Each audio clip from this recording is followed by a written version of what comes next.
ఒక చిన్న గ్రామంలో రామయ్య అనే రైతు ఉండేవాడు. తన తండ్రి నుంచి వచ్చిన చిన్న పొలమే అతని జీవనం. ప్రతిరోజు తెల్లవారుజామునే పొలానికి వెళ్లి విత్తనాలు వేసి, నీళ్లు పెట్టి, చెమటతో పని చేసేవాడు. కాని ఆ సంవత్సరం సూర్యుడు ఆకాశంలో అగ్నిగోళంలా మండిపోతున్నాడు. భూమి చీలిపోతూ, మొక్కలు వాడిపోతూ ఉన్నాయి. రామయ్యకు తీవ్రమైన వేడి తట్టుకోలేక తల తిరగసాగింది. అయినా పొలాన్ని వదలలేదు. ఒకరోజు మధ్యాహ్నం సూర్యకాంతి భరించలేక చెట్టు నీడలో కూర్చున్న రామయ్యకు ఒక ఆలోచన వచ్చింది. ఈ వేడి నుంచి పంటను ఎలా కాపాడాలి అని. తన ఊహల్లో ఒక మంచు గోళం కనిపించింది. ఆ మంచు గోళం పొలమధ్యలో ఉంటే చల్లదనం వస్తుందని అనుకున్నాడు. ఆ ఆలోచనతోనే అతడు నీటిని పోసి, రాత్రి చలిలో చిన్న మంచు గోళంలా తయారయ్యేలా చేసుకున్నాడు. ఉదయం సూర్యుడు ఎగసిపడగానే ఆ మంచు గోళం మెరుస్తూ కనిపించింది. కొంతసేపటికి అది కరిగిపోవడం ప్రారంభించింది.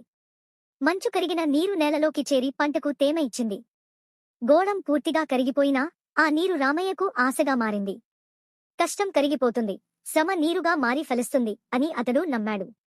ఆ నమ్మకంతోనే రైతు పోరాటం కొనసాగింది.